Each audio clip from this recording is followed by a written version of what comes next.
Alright, so this is a Salal. This is a Salal plant. Oh look, there's a bee! They are in flower right now, but they have berries later on. They are super edible. They're delicious enough. These are the newer leaves. These are the more mature leaves. You can eat them. They're kind of sweet, pretty good. And we are actually outside of Bradley Lake Park. Wait, we can eat these right now? No, those are the flowers. You want them to turn into berries. Oh. So this is a view of the flowers. It is Salal, S-A-L-A-L, Salal. So this guy, this isn't a blackberry. Blackberries, yum! It's not a blackberry. It's either a salmonberry or a thimbleberry. These are the immature fruits of one of those. Yeah. What are these? Another tasty. You know what? I don't know what these are. We'll have to check it out sometime. Okay. I have to do some looking. I haven't found as much of it this year as I have in other years. If you look here, these are older. This is miner's lettuce. This one looks like it's already gone to seed if it's not already there or on its way. Miner's lettuce likes to grow in colonies.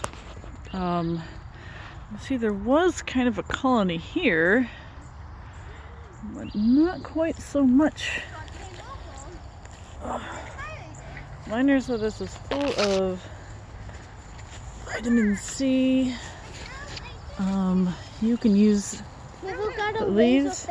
A laser thing? Yeah. Oh. If you bang it So the miner's lettuce is edible, full of vitamin C. You can eat it just as is. Pull up the the leaves when they're fresh and green, and chow down. Okay. Now, another thing I like to find are pine tips. These are the fresh growths of the pine trees for the year. You can see the older ones, you see they're darker green, a little stiffer. These ones are softer.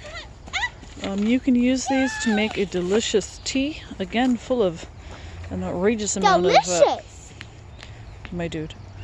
Again, full of an outrageous amount of vitamin C. You can pinch them off with your thumbnail, you can clip them off. The key thing is to remember, try not to take, more than you need at the time.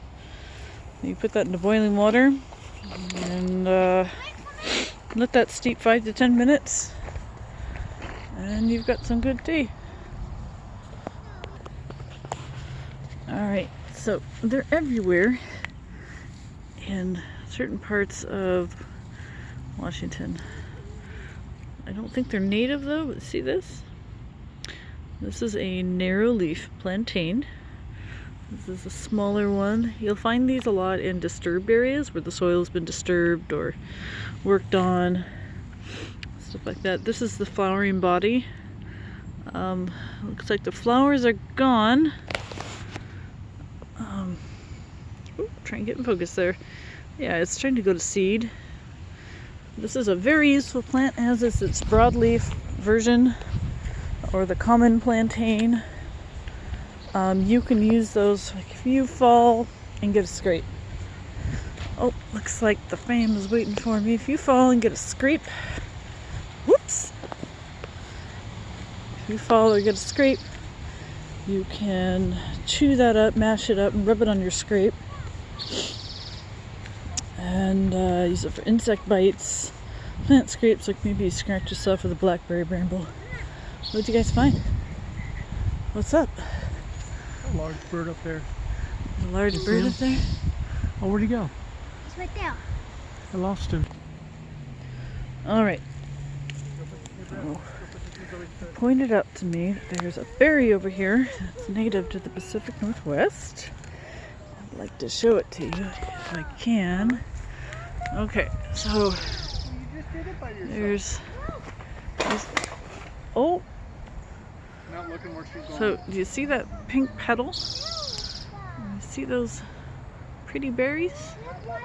So these are salmon berries. They have that pink petal. They're an earlier berry.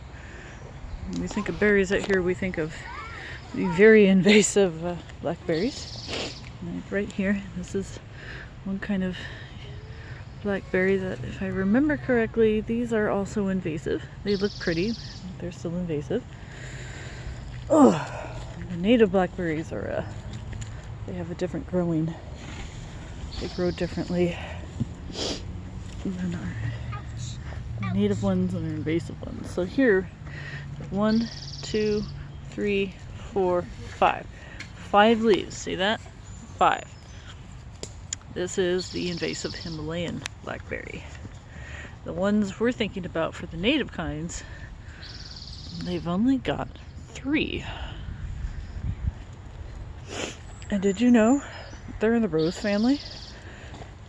All those freaking berries we've got out here, they're all related to roses. That is wild.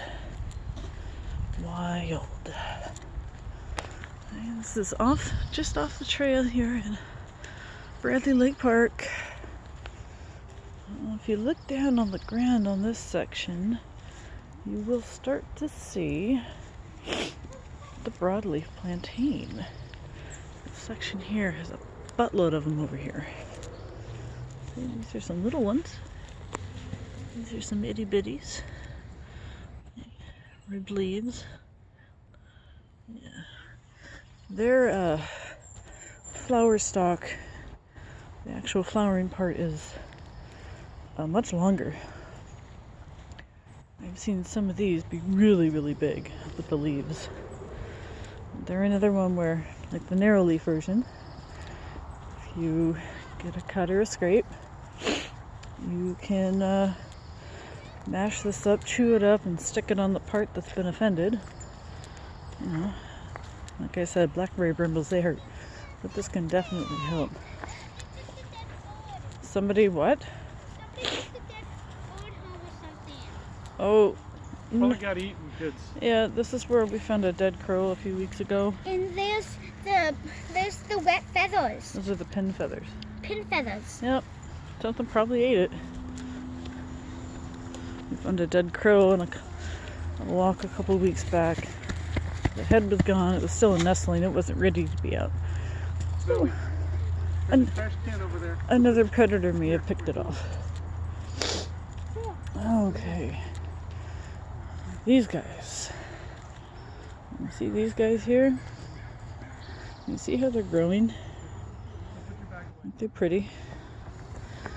This is Huckleberry. They grow all over the place. You can often find them in like the old growth forests, growing on fallen logs, like the nurse logs that we see out here. So what do we have here? Well, here's some blackberry. Remember what I told you? The Himalayan one, right, has 5 leaves. You see how many leaves this has? It has 3. 1, 2, 3. And there, if we can get it to focus, it's going to flower and hopefully give us some berries. This guy here, so I was saying the red huckleberry, they have red berries. They're a kind of sour, tart, very astringent, but they're alright. They do okay. Now here's another example of the Himalayan, see it? How many leaves do you see there? 1, 2, 3, 4, 5. Yeah, 5. This is the invasive ones over here. There's one over there with 3 leaves that is native.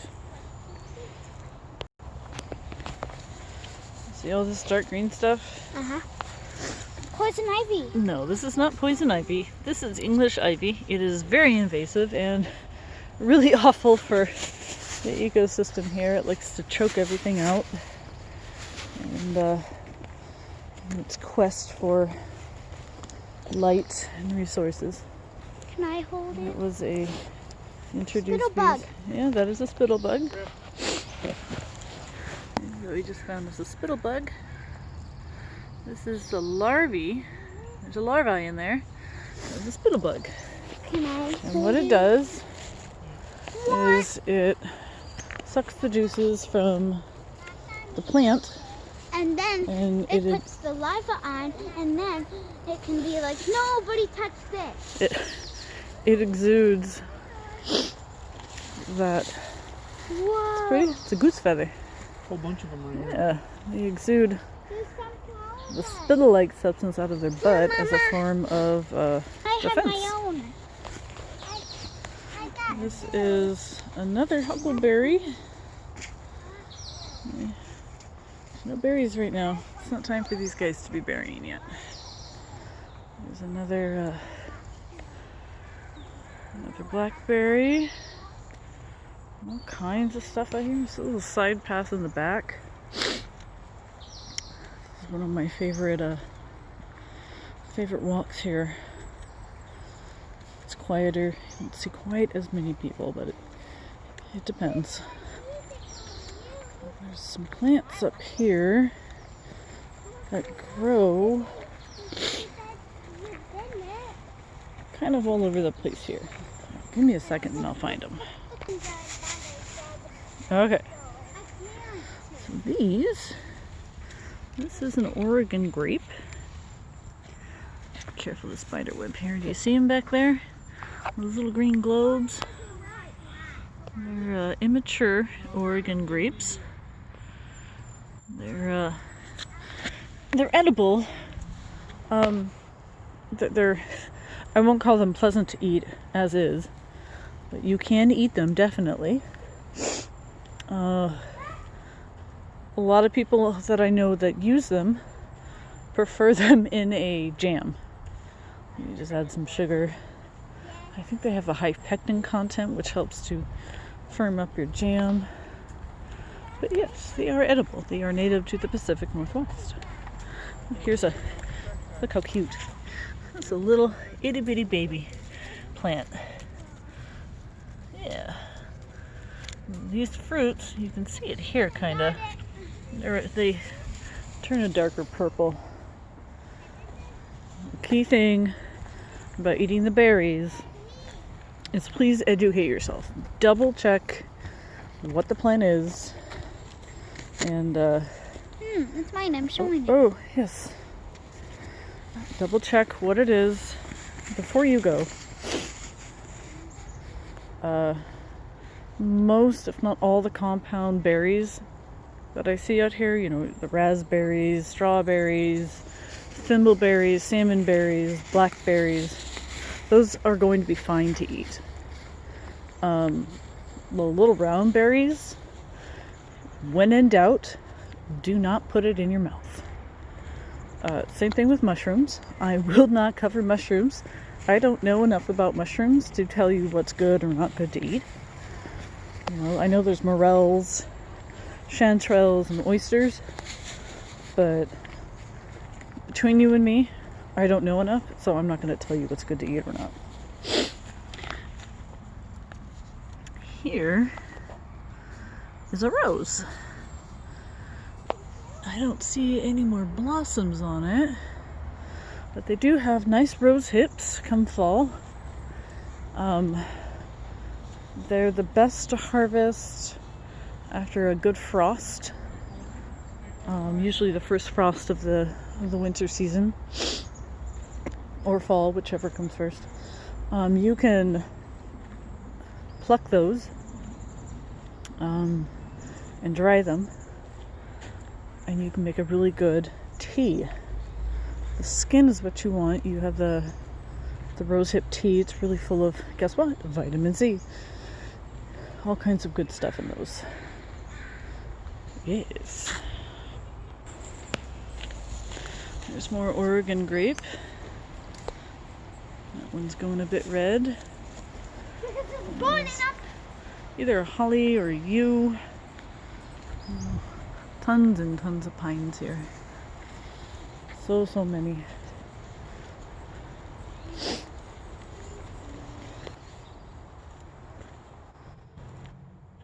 It's usually really quiet here. outside of the birds that I hear. There are very often, especially on days like this, it's overcast, it's been kind of rainy and weird, mucky, you know, damp. It's damp. I will very often see banana slugs out on this portion of the trail. They're usually the olivey yellow-green color. Not too many spots. Sometimes I'll see the invasive kinds, the Arians, Arion. Those guys they can be black, reddish brown. Those are introduced species.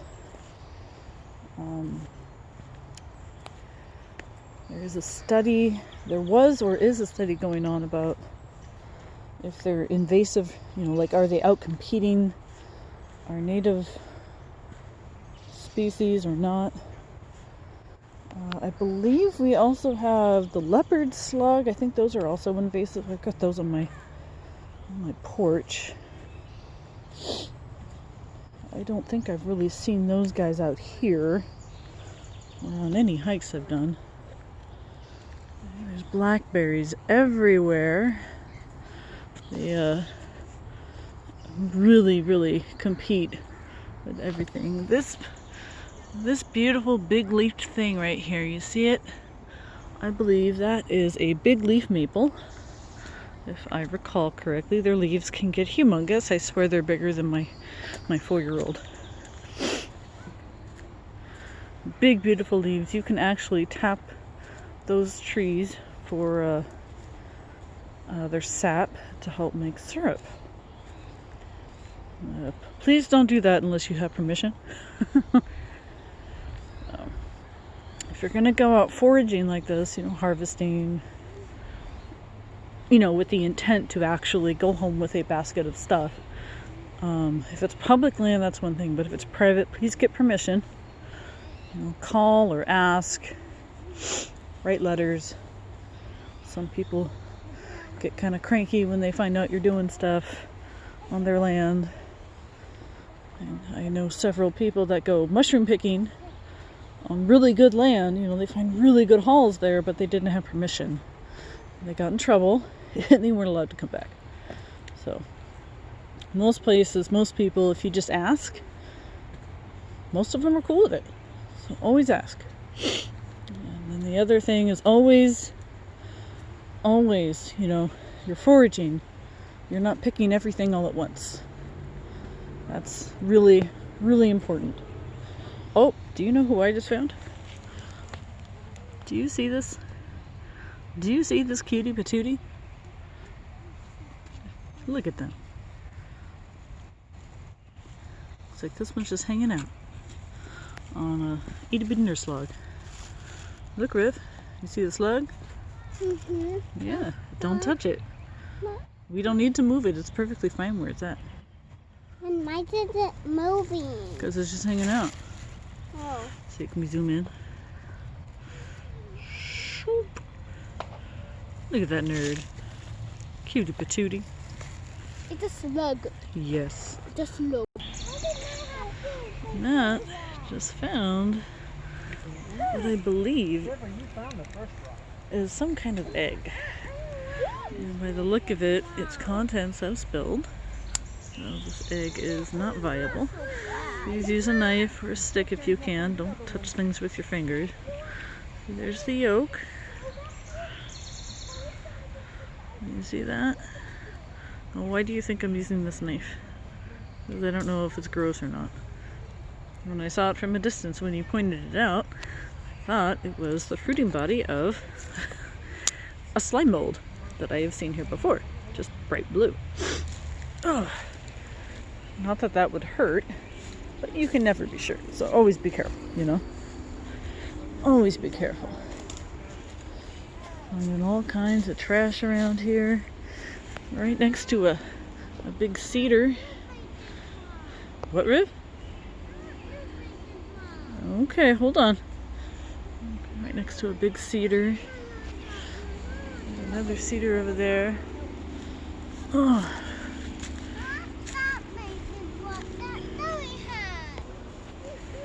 So, you might notice. Oh gosh. What? What is that? It's a bird egg. Is it a bird egg? Yeah, if you lightly lift it up, you'll see the yolk. So it fell out of a nest then. It either got pushed out or it fell out. Look out! Go forward. Go find. Did you take a picture? Yeah, I took a video of it. Oh gosh. I thought I paused it. So, you will see that I often walk with my camera down because I'm often looking down.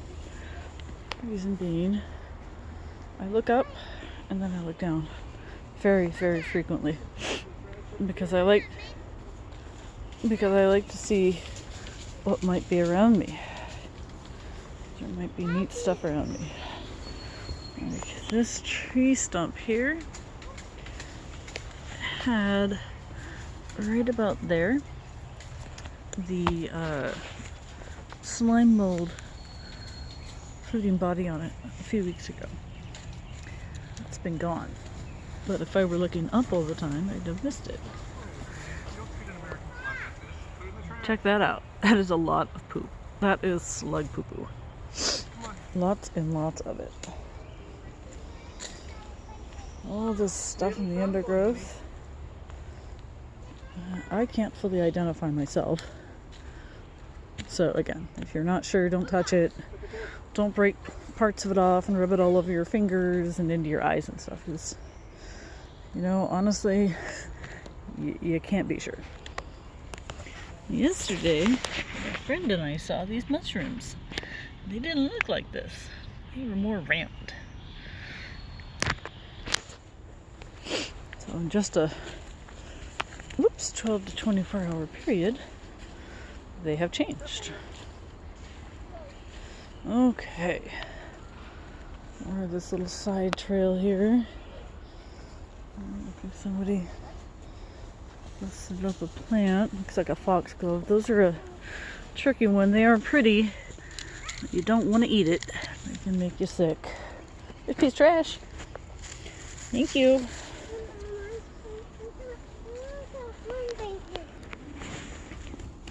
This is, I believe, a sword fern. Those are where the spores will eventually develop. Aren't they spiffy? Oh my goodness.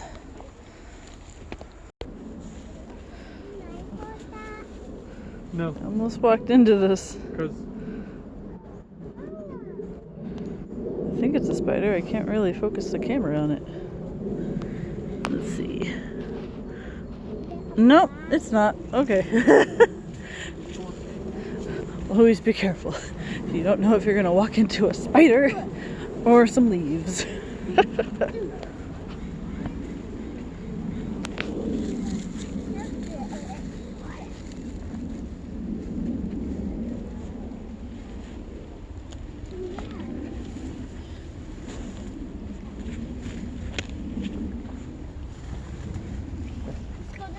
No, we're gonna go this way.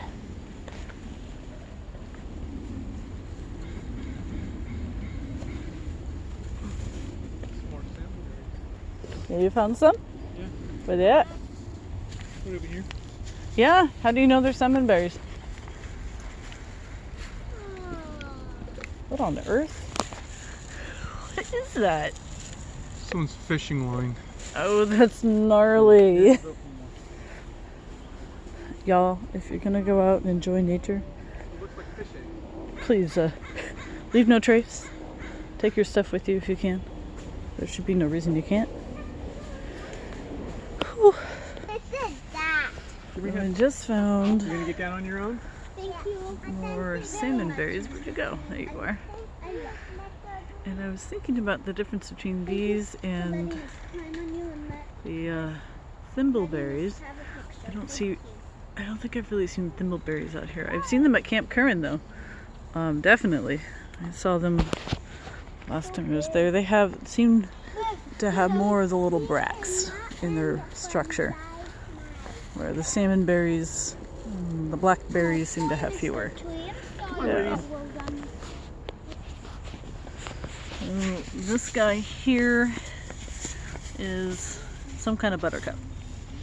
And in my research, I have found some of the buttercups around here can be toxic, and some are, I believe, edible. Now, I don't know which is which, so I don't recommend you go out willy-nilly. Do your research first. Do you see them up there? There's a pair of crows up there. That's probably a pair. Hanging out, doing the thing. They may have a nest. They may not. There's more huckleberries. That's a really robust plant right there. Sword ferns. Sword ferns are really common all throughout here in the Pacific Northwest.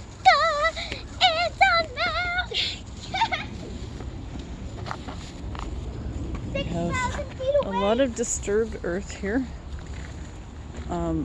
I find plantains.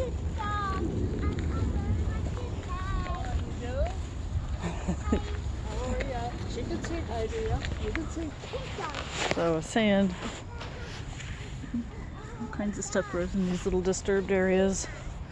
Plantains love it. Plantains are considered a weed, and they're removed, but they're actually a really useful plant. The seeds of the plantain plant can actually be ground into a flour.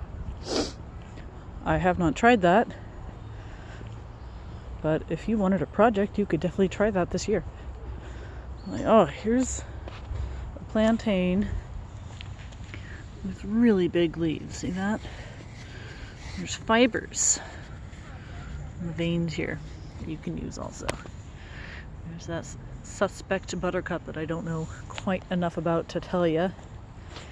There's more Himalayan blackberry.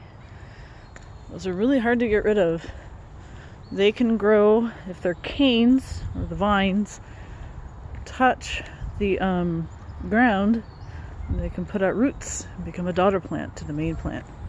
Their seeds can remain in the soil and viable for several years. They are very, very hard to get rid of. As delicious as the fruits are, they do wreak havoc on the ecosystem. And this is all Himalayan blackberry. Fancy. Come on, babies. Let's keep going. I'm taking you to a spot that I know has some miner's lettuce. I saw it a few weeks ago. And whoa, guys. It was there a few weeks ago, and I want to show it to you. Hopefully it's still green, because what I showed you earlier was a bit past its time for, really eating. So,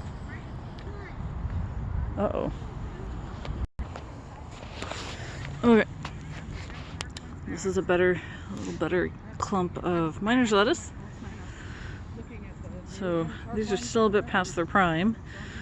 You can see they've gone to seed. This right here, that round leaf, it's kind of cupped up.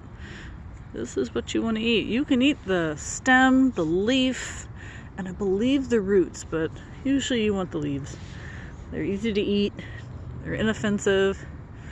Yeah, I think I also saw some purple dead nettle.